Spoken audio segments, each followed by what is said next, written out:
Well, Brendan, how significant was it to have your first session and how did it go? Yeah, it went really well. I mean, it was a big evening for the club. It's a big evening for all the players.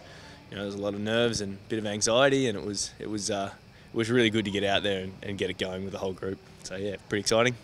And you've been coaching women's football for a long time and you've pulled together a really big squad. Have you had much to do with any of these players before?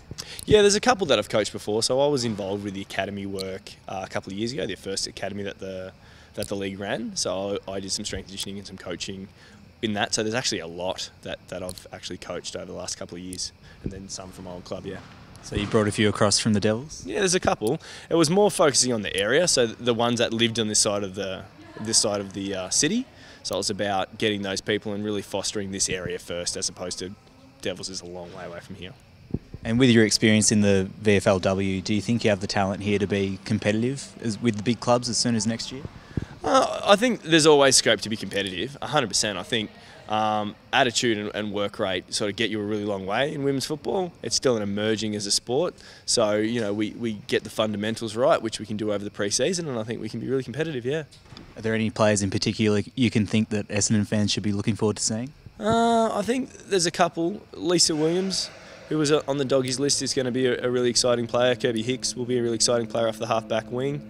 Loz Moorcroft obviously is going to be a rock in, well, most likely defence.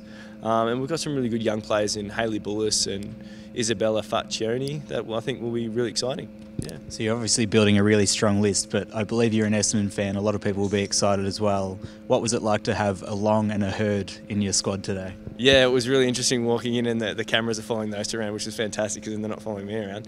But I mean, it's really exciting for the club.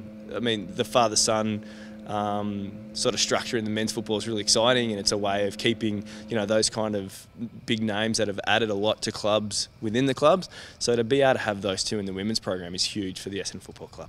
And what are some of the things you'll be focusing on mainly in the pre-season? Oh, it's about getting people to the level and standards that we need.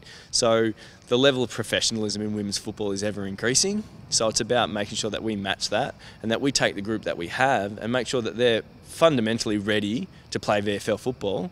And then by the end of the season, we're really hoping that we can get some players drafted. And then when they go into AFL programs, that they don't skip a beat. They just step right in and they're used to all the systems and processes required to play at that level and the professionalism. And what do you think you're most looking forward to this year? My work's during the week. So game days, I understand that's the players' day. So for me, I love training. I love taking, you know, a player of a certain standard and just being able to work with them and watching them grow over the course of weeks, months and years. That's really why I do this job. Well, thanks very much for your time and good luck for the future. Thank you very much.